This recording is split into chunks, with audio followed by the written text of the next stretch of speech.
चरण लागे आपकी भाषा है बंधुओं। पूरे भारतवर्ष में ऐसी भाषा नहीं है जो बिहार झारखंड की भाषा, इतना सुंदर। आप क्या कहते हैं? बाबा गोड़ लागी।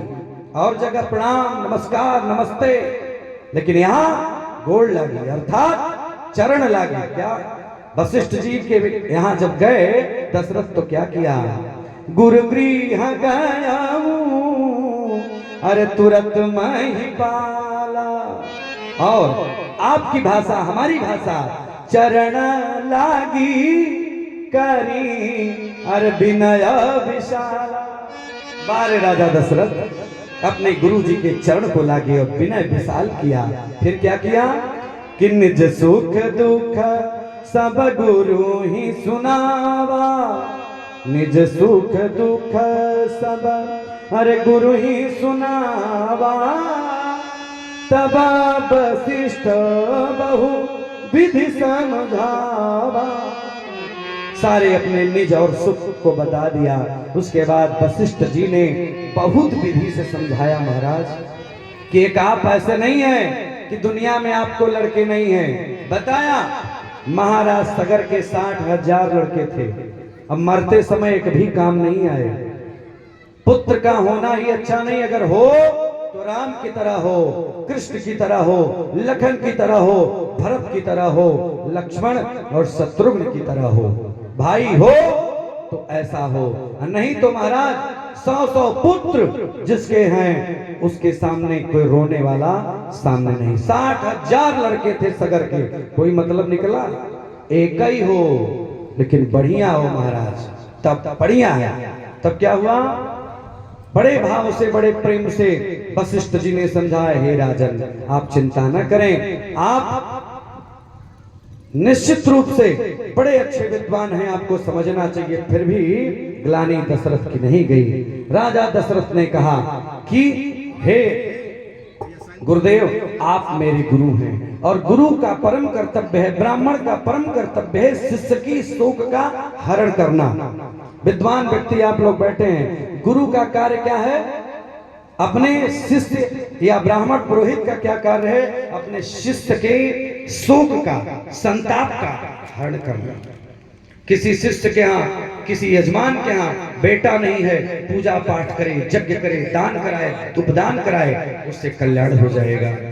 किसी की शादी नहीं हो रही है बेटी की, उससे माता इस मंदिर प्रांगण में आकर, काली मंदिर अर्थात सतवहिनी मैया के प्रांगण में आके कात्यायनी माता का जाप कराइए, कल्याण हो जाएगा। कहते हैं ये काम है गुरुदेव। अच्छा महाराज जमाना बदला, धीरे धीरे धीरे धीरे समय आया।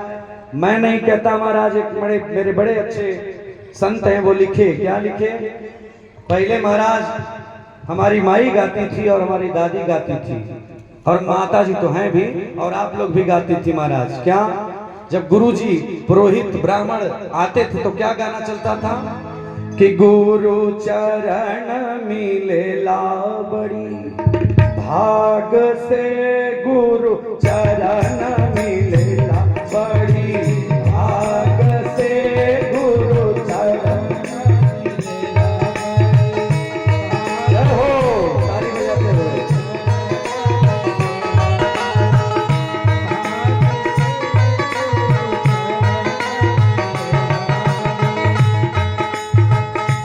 जमाने में चलता था। अरे जाऊं मैं जानती की गुरु बाबा आई है,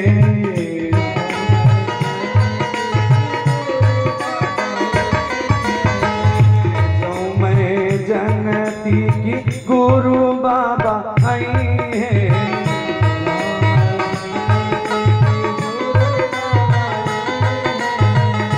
जलवा मंगई थी हरिद्वार से,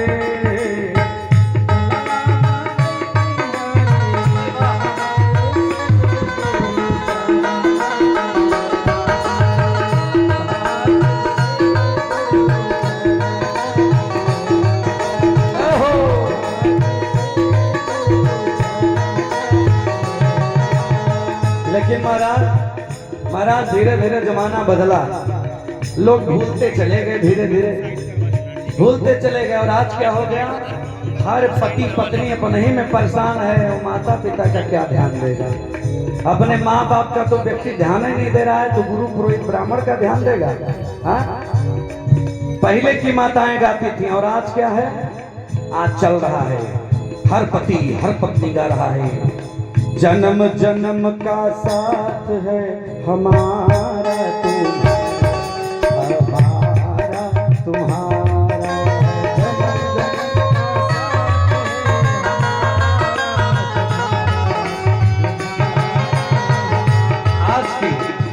कलयुग के पति पत्नी ये गाते हैं हमारा, लेकिन धन्य है पहले के लोग, उनसे हम लोगों को शिक्षा लेनी चाहिए। और हम लोग परम भाग्यशाली हैं कि हम लोगों के बीच देखिए हर वर्ष की तरह इस वर्ष भी लगातार श्रीमद् भागवत की कथा बहुत ही सुचारू रूप से संचालित करती हैं।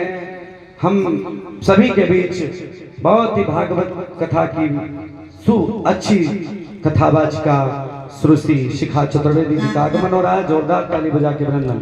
थोड़ी ही देर में थोड़े समय में अपनी बात को विराम दूंगा, क्योंकि गुरु गृह गया अरे तुरंत माही पाला, तुरंत माही पाला, चरणाय लागी करी विनय विशाला।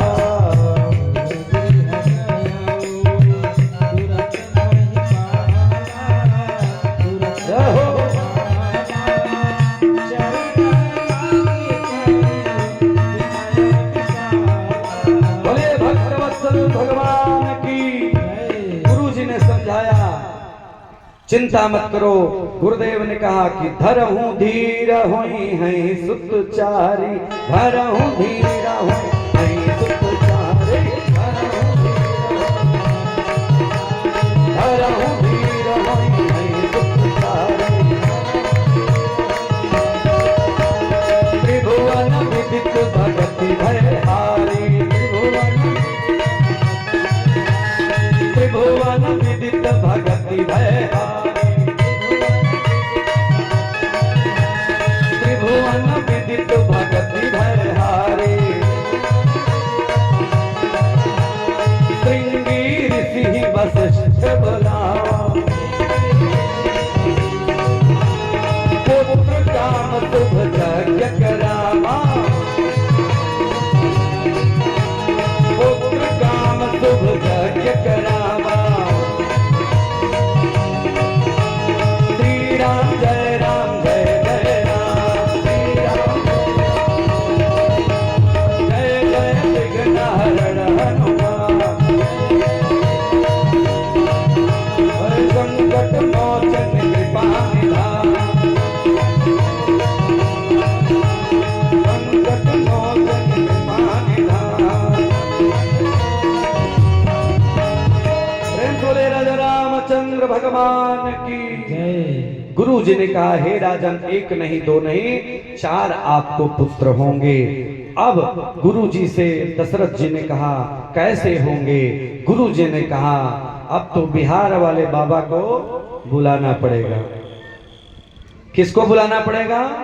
उस समय भी एक से एक विद्वान हुए महाराज, लेकिन राजा दशरथ को जब यज्ञ करना हुआ तो बिहार की धरती से बुलाया गया। किसको? श्रृंगी ऋषि वशिष्ठ बुलावा, श्रृंगी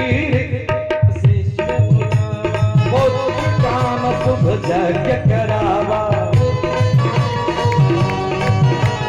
पुत्र काम शुभ यज्ञ करावा।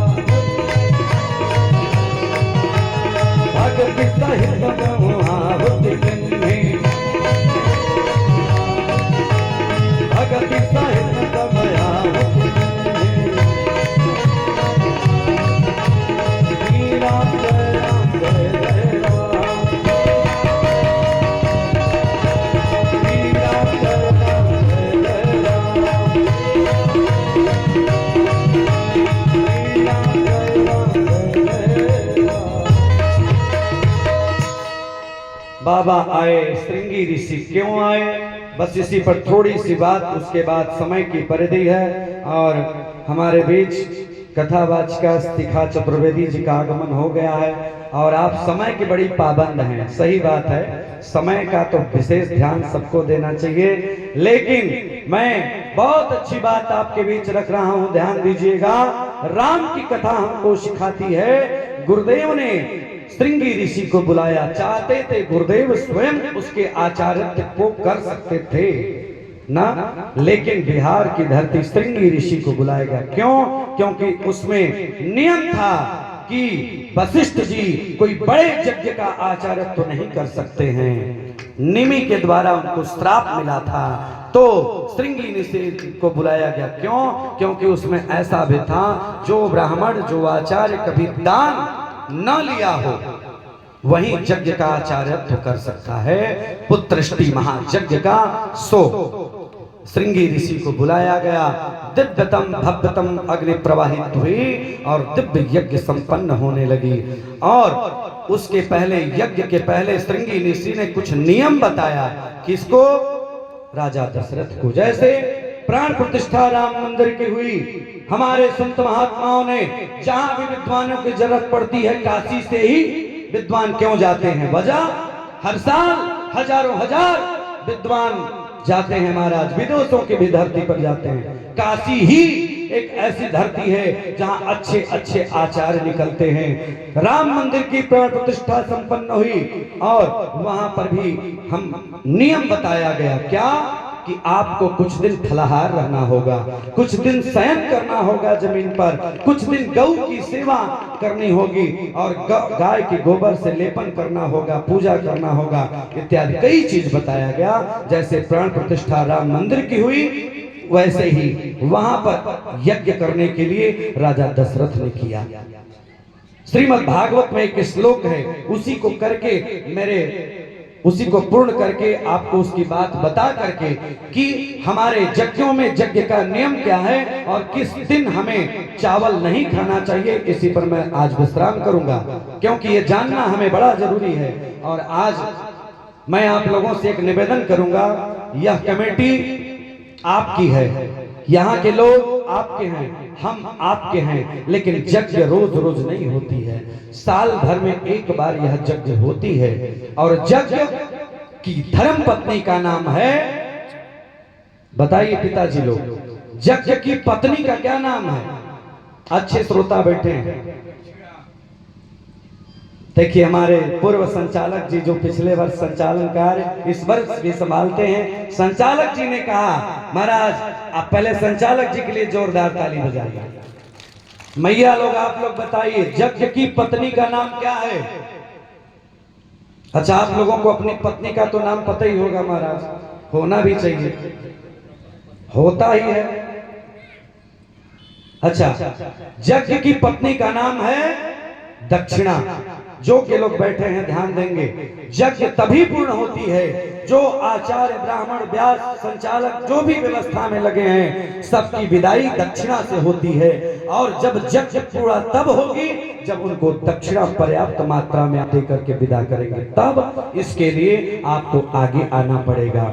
हर माता को, हर बेटी को, हर बाप को, हर भाई को, हर बंधु को, हर मित्र को, नौजवान को, हर झारखंड के वासी ही नहीं, जो जहां से आ रहे हैं सबको चाहिए कुछ दान करिए। हमें नहीं चाहिए, लेकिन हाँ हमारे कमेटी में इतना दीजिए कि हमारे जैसे बड़े बड़े जो कथावाचक आए हैं उनकी विदाई खूब अच्छे से किया जाए। हम और शिखा जी आपके बीच, आप ही के लाल हैं, आप ही के बेटे बेटी हैं, हम लोग तो आपके हैं, लेकिन हमारे बीच बहुत अच्छे विद्वान विंध्याचल मंडल जो हम लोगों के क्षेत्र का गौरव है, काशी का, वहां से पधारे हुए हैं। कल से ही परम आदरणीय परम सम्माननीय पंडित श्री धर्मराज शास्त्री जी, बड़े अच्छे कथावाचक, मेरे बड़े भाई, उनके द्वारा आप लोग कथा सुनेंगे। और उसके बाद अंतिम में हमको लगता है 5 दिनों तक कथा परम आदरणीय परम सम्माननीय राष्ट्रीय प्रवक्ता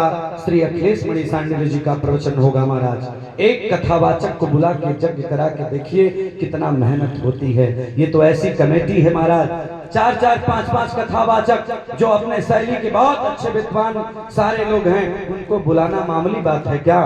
एक छोटी सी सत्यनारायण की कथा आप करते हैं, कितना खर्च लगता है, बढ़ चढ़ के हिस्सा लीजिए, अधिक से अधिक लोग इसमें जुड़े। इसी क्रम में आज हमारे ही बड़े पारिवारिक संबंध, पारिवारिक शिष्य हैं आप, हमारे बड़े प्रिय हैं, उम्र में तो आप हमसे बड़े हैं, लेकिन पद हमें आपने बहुत बड़ा दे दिया है। ऐसे सरकोनी के धराधाम से आप हैं श्री पारस नाथ सिंह जी, जो कि आज सदस्य यहाँ के बन रहे हैं और स्थायी सदस्य, अर्थात जब तक सूरज चांद रहेगा और जब तक आप रहेंगे, आपके बेटे परिवार रहेंगे, सभी लोग इस कमेटी से जुड़े रहें और ये जो राशि आप दे रहे हैं हर साल इसमें आप प्राप्त कराते रहें। और आइए, ये आप सदस्यता शुल्क जमा करके, दक्षिणा जमा करके हमारे कोषाध्यक्ष जी के यहाँ, और ये रसीद आप अवश्य लें। और आप लोगों से भी आग्रह है महाराज, कोरोना काल में कितनी बेटियां, बहनें, माताओं का पैसा रखा रह गया महाराज नोटबंदी में। अब बताइए, यज्ञ में दान करोगे तो बढ़ेगा, यज्ञ पूरा तब होगी जब दक्षिणा दोगे। और